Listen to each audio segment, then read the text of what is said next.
Hello, everyone, and welcome to today's CMEpalooza Company Spotlight, where we will be talking about the Global Academy for Medical Education. My name is Scott Kober. I am one of the co-producers of CMEpalooza, so we're thrilled that you guys are joining us, and we have hopefully an interesting what I call these promotainment session for you today. During today's session, as with all of CMEpalooza sessions, there are 3 ways that you can ask questions, and I'll pop this up kind of throughout the next half hour. So you can use the CMEpalooza text line. Our number is 267-689-8495. You can tweet your question using our CMEpalooza hashtag, and you can use the Google Slides Q&A link. So all of these are on the live page with which people are viewing today's live session. So you don't have to kind of keep an eye on this. You can just take a look at right above where you're watching this on our live page. And so with that, I'd like to introduce today's panel. First of all, we have Sylvia Reitman. Sylvia is the Vice President of Medical Education and Conferences. We have David Small. David Small is the Vice President of Events. Mike Lopresti is in the Denver International Airport. So we're hoping that the connection will be good enough for him to stick with us the whole time. Mike is the Senior Director of Medical Education.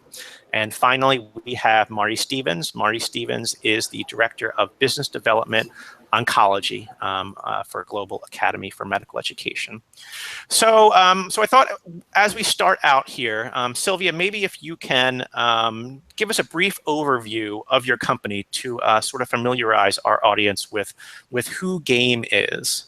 Okay, thank you and welcome, and thanks to anybody who's listening today. Global Academy for Medical Education is a properly firewalled CME/CE company.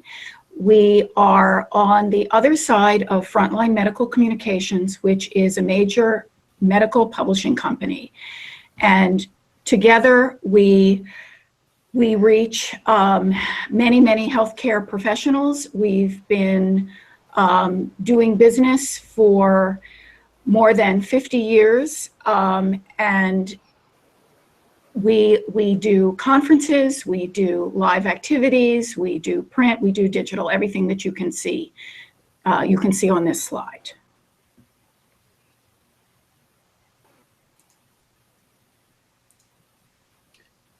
All right, wait, go back, I'm sorry. Okay. All right, I'm going to just address what sort of makes our company special and unique. The main thing that we bring to the healthcare community is our ability to touch physicians, nurses, physician assistants, pharmacists, all the healthcare professionals in many different activities. We have face-to-face, we have print, we have digital, and we are able to reach across many specialties. We bring a lot of depth and breadth to the healthcare community with all our offerings. And as my colleague David said to me before we were talking about this, it's not about the history, it's about the future. And we are well poised for making great progress and reaching all healthcare professionals in ways they want to be reached.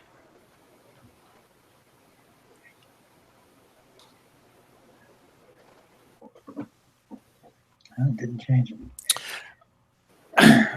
So then how does having publishing and meeting arms as well as other parts of a larger organization make things easier for you guys and perhaps more complicated kind of with the accredited arm of the company? I'll just start and then somebody else can jump in. We take advantage of the very strong brand recognition of all the publications that are on our publication side, because they are very well recognized in all the specialty areas, in primary care, in key specialties like rheumatology, dermatology, neurology, psychiatry, etc. And so we take advantage of those, that branding and the relationship to the healthcare community to spin off from our conferences to our enduring activities, et cetera. Okay. So are there specific firewall issues that you guys deal with on a day-to-day basis? Not really. We're specifically firewalled in terms of content. Anyone who is working on the content on the publishing side has nothing to do with any content that we develop on the CME side. We are properly, properly set up LLC, and we keep everything separate in the way we are supposed to do. We're very compliant. We're very conscious of all compliance issues all across the company. Okay, so with so many ways to touch your audience, from your meetings to your publications to your accredited activities, how do you guys go about building learner loyalty to your accredited education, and why is that important for you guys and for everyone? Well, Scott, this is David. I'll jump in and I'll tackle that one. Learner loyalty is critical because I don't have to tell anyone. It's a very competitive space out there, and the healthcare providers have lots of choices. So when we go through all the efforts of, let's say, producing a live event, and we have participants there, we want those participants to be thinking, when is this event next year? We want to give them an experience. They basically are the foundation from which we build on into the future. Now, we realize with live events, it's not always possible for somebody to come, year after year. But we want them to talk us up. In this environment of social media, creating that learner loyalty is critical because they can talk you up in a positive way, and they can also talk you up in a negative way. So, we feel we haven't done our job if they, A, aren't planning to come the following year to a live meeting, or B, aren't at least talking us up due to schedule. Obviously, not everybody can come year after year, but we at least want them pointing to their colleagues saying, hey, that's an event, that's a conference that you really shouldn't be missing. You mentioned how we go about doing that. And I refer to it as Monday morning content. One of the reasons, that I think people really like the conferences and the programs that we do is we're providing them with content that they can put to use Monday morning when they get back to their offices. And it's not very esoteric content. It's very much to the point as to how they can be doing things differently, all designed to produce improved patient outcomes. Another way we do it is the access to faculty. Our attendees have access to faculty at the meetings. It's not like these big association events where, they're on a stage and you never see these people. They walk right up to the faculty, they have conversations, they share concerns. A matter of fact, at one of our meetings, we actually have curbside consults with the faculty so that they can actually talk about cases that they're having and difficult challenges. And then overall, we try to create a very collegial environment, an environment that's that's built for learning, built for dialogue, and built for communicating with their peers. And what we found as a result is that many of these folks, they no longer are going to the big association meetings. They're coming to our meetings. This is their go-to place. And that's really what our goal is. Our goal is when, an HCP needs continuing education, that they think Global Academy. Okay, so then how do you sort of, leverage, obviously you have conference attendees, you have people who read your publications, you have people who are participating in your, online or other sorts of activities. So how do you sort of, kind of balance it so that you're making sure that you are, that your audience understands that you have all of these various offerings and that you sort of have, a catalog of options for them as opposed to just, here's Global Academy, and we don't recognize that they're linked to the conferences, and maybe we don't recognize the link that the conferences are linked to the publications. So how do you make sure that your potential audience understands that 1 = 2 = 3, so to speak?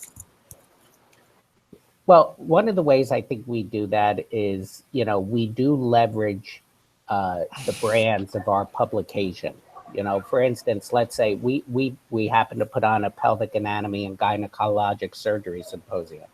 So it ties in very nicely with our two publications, OBG Management as well as OBGYN News.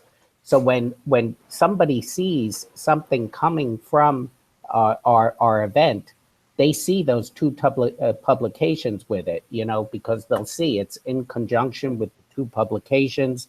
It gives us, we play off the brand loyalty of the publications so that they know that it's going to be content that they've come to expect from us. And that recognition has helped us in terms of generating attendance, whether it be for live programs or whether it be for standalones or the endurings that result from these. Can I jump in too on that one sec? What we also do, and we do this for our, besides the conferences, for our endurings, print or digital, we send out quite a lot of e-newsletters, which provides content beyond just advertising programs.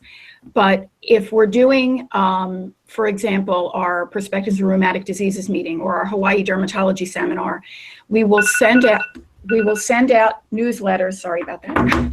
We'll send out e-newsletters featuring content that's being presented, right from the podium, and we'll also be providing information on other activities that might be linked. So a potential learner who is a rheumatologist, dermatologist, psychiatrist, neurologist, etc., will see communication from us on an ongoing basis that does link all of these different activities, brands together. So I think I'm showing right now that this is all the publications that that your larger company is a part of, and obviously you guys touch a lot of areas. So from the accredited education perspective, how do you decide where to focus? I think this is always a challenge with accredited providers. Is do you just throw a huge blanket and try to go after everything, or do you focus in on specific areas for the accredited education piece and say this is where we are going to really focus on developing our expertise? Mike, you want to jump in on that one? Take that one. Scott, I think if you look at all those titles again, and then look at all our different meetings, my approach is to look at where we have a lot of overlap, and those are obviously our sweet spots and our strongest spots. So rheumatology, dermatology, Sylvia does a lot of work there. We do a lot of work in primary care, etiology. We're doing a lot in pulmonology because we have a lot of great relationships there as well through our partnership with Chest Physician and Chest, the American College of Chest Physicians. So kind of pull that together. And yeah, when I started here a few years ago, but that certainly your question is a valid one, and that I looked and went, oh my gosh, we do so many different areas, so many different things. Where do I start? Taking a step back, which made that a little bit easier. I will add that one of the things I discovered is that a lot of people knew us but didn't know that they knew us. So when you ask about how do we get doctors and healthcare providers going from one activity to the other and whatnot, I think they understood that better than a lot of commercial supporters in a way, because they know all of these names that you see on the screen. A lot of commercial supporters did not know the Global Academy name as well as they did some of these. It's been kind of a fun experience to reposition us and pull. Are you familiar with the current psychiatry publication and the psych meetings and whatnot? Well, yes, you do know Global Academy. We are in a lot of very different places. Okay, so I'm sure that comes into is very helpful when you're trying to recruit faculty to participate in your accredited activities.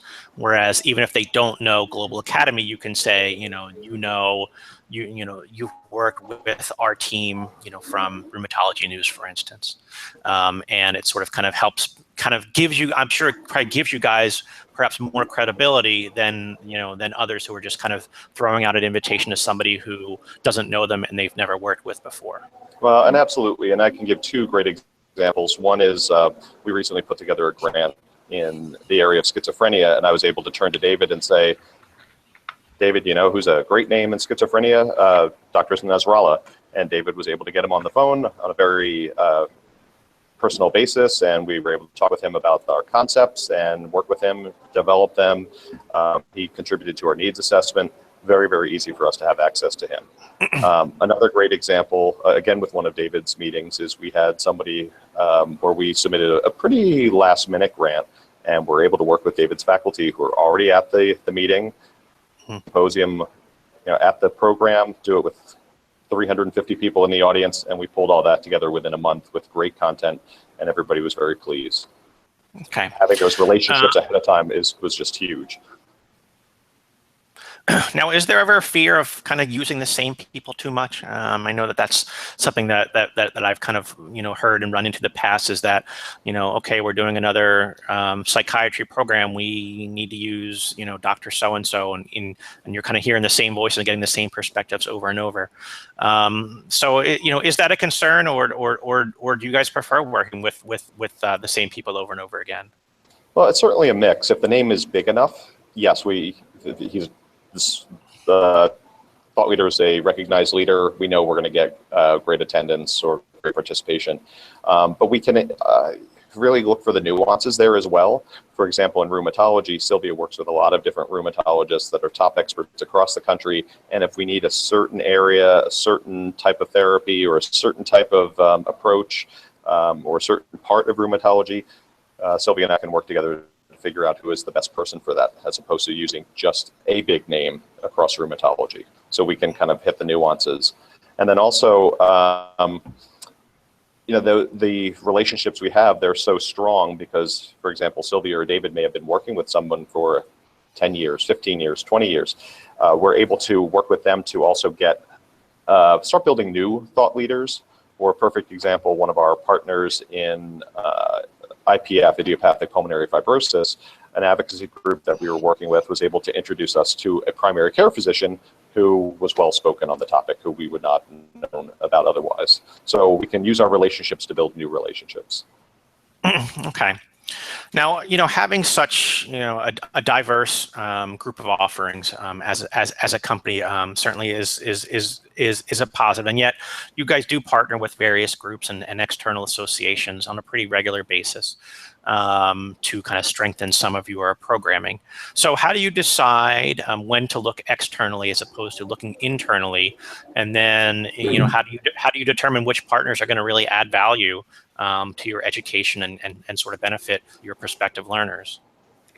We have on the publishing side has a whole society news group, and some of those societies that are worked with there are the AGA, CHEST, Society for Hospital Medicine, EULAR, etc. So we are able, because we have an existing relationship with many of those societies, and many of them align with new developments in therapies, new drugs, which is where you'll need new education. We are able to partner with those associations to develop educational programs. And that lets us, when they give us permission, lets us brand with these associations, which are well known in the specialties that they serve. And Scott, if I may, I want to jump in with a couple examples. And again, I think it's one of those classic cases where, we tend to partner where, the whole is greater than the sum of its parts. And, in one example, there was the American Academy of Clinical Psychiatrists, which is a small dedicated group of passionate psychiatrists who are passionate about education. And they were getting, 50 to 80 people to their annual meeting. And they were just finding it an extreme struggle to have ends meet, from a financial point of view, because these things are expensive to put on. But we harness that passion that they have for education And we put our expertise behind it, from a planning perspective, and put the promotion engine of Current Psychiatry and Clin Psych News behind it. And now we've got a pretty robust meeting. In fact, we have 2 of them that have nearly 600 people per meeting. So it's been successful in that, most importantly, we're educating that many more psychiatrists. B, this association is, able to continue to move forward. And it's, and it's been, a good business for us as well. And another similar example is American Pain Society. They were very much geared toward the research side of pain, but they saw that they really needed to do something in the primary care side because the primary care folks are on the front end. And as Mike mentioned, we've got robust offerings in the primary care side. So we launched primary care for pain care for primary care with APS. And again, we're now up to 2 meetings with, pretty robust attendance. And again, it's been a win-win in that we're educating that many more primary care folks, not only on the whole opiate type things, but also on the very common types of things that people present with from a pain perspective. The last thing, you mentioned associations. We also have had good success in partnering with key opinion leaders. They often have gone off and started launching an event, and they realize the amount of work that it takes, and they've got their day jobs. And, we've filled in and have worked with key opinion leaders in being able to really scale what they've started and educate that many more folks. Scott, let me add just real quick that we also will fill gaps where we do not have strengths in terms of some of the logos you might have seen there were patient advocacy groups. So while we have incredible reach to healthcare providers, we do not have great patient coverage. So partnering with those groups to build a patient perspective, get interviews with patients, and tap into their patient audiences is fantastic and incredibly valuable. Okay. Yeah, I think, I think we see more and more there are physicians who are sort of starting their own conferences, and probably for good reason. I mean, for certainly financial purposes, and to sort of help them expand their reputation and kind of bring people in. So I sort of wonder if that's gonna be a model that we're gonna see more of, where a big name clinicians are sort of starting their own events and then reaching out to folks like you guys to kind of help them once they realize that maybe they've taken things as far as they can. Well, I don't know if you meant to do that, but Scott, that's a great segue into what Marty's been doing in oncology, because he brought over a lot of relationships with him and has been working with some faculty that have been really excited about working with him to start some meetings.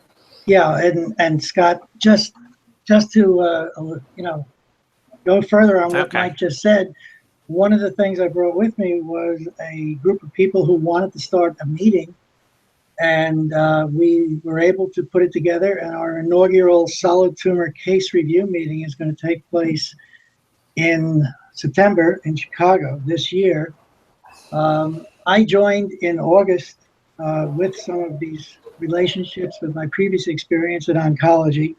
And my charge was to expand the oncology business within Global Academy, use what assets I could from Frontline, which includes a number of journals that we use to help distribute some enduring materials from some of our meetings and some of our standalone educational activities. And we've made a conscious effort to really expand our experience and use our experience to expand our reach in oncology.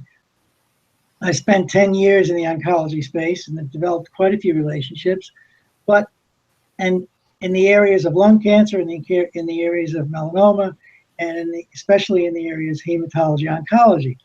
But still, we needed additional assets, so we've just established a joint venture with a group called Hemedicus, which has been in the hematology oncology space in a very intense relationship with quite a few hematology oncology thought leaders, many more than I've had experience with. They currently have a number of established meetings in very specialized areas in hematology oncology, some of which I've worked with in the past, some of which I haven't. But we're working together now to build not only the strength of their existing meetings, but to add and look at adding new meetings and to add standalone activities, which aren't necessarily related to existing events, but are online or even print publication activities in the oncology area. We're just getting started. We have support for a number of activities that are coming up. Our first real activity hasn't taken place yet, but the oncology space is much too important for global or frontline to ignore. So we've got an all-out effort to expand the oncology business using our past experience and using our current assets and Hemedicus's assets as well. Okay. We're doing so this, as we're getting. I was just going to say we're doing this domestically and even reaching out internationally to see if we can expand the business in that direction as well. Okay, so as we're sort of getting to the end of our time and wrapping up, maybe you can kind of give me a 90-second answer, sort of as to where your company, especially global, is heading in sort of the short and long-term future, and sort of maybe some of the primary goals you guys are hoping to accomplish here in the next 3 to 5 years. Well, like I said, and I'll just continue, oncology is the primary expansion goal that we're looking at right now, as well as building up our non-conference business and standalone activities. And Mike and I that's our charge, is to increase the number of standalone activities. Now, Mike, if you want to add a few other things to that.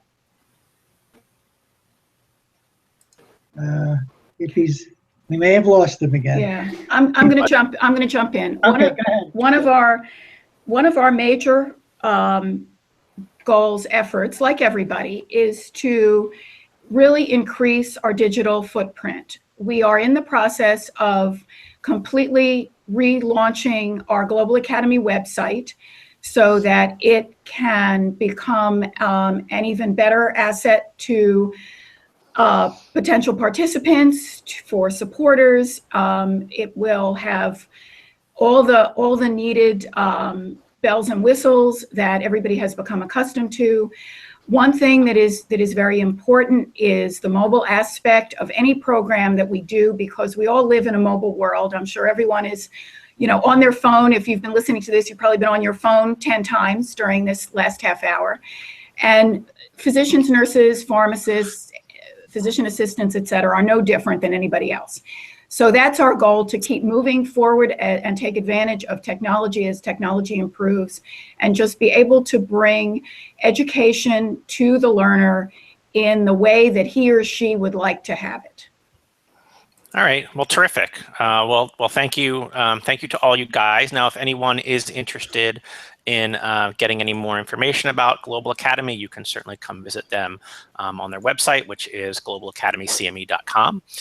And certainly a reminder, Wednesday, April 19th, so that is a week from today, for those of you who are viewing this live, we have CMEpalooza Spring.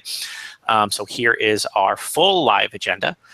You can see this, you can go to our website and get more information on all of this. And hopefully for the folks who are participating in this and watching this will join us again next week. So with that, I'd like to thank David and Mike and Marty and Sylvia for joining us, and hope that everyone has a good afternoon. Thanks, Scott. Thanks a lot, Scott. Thank you.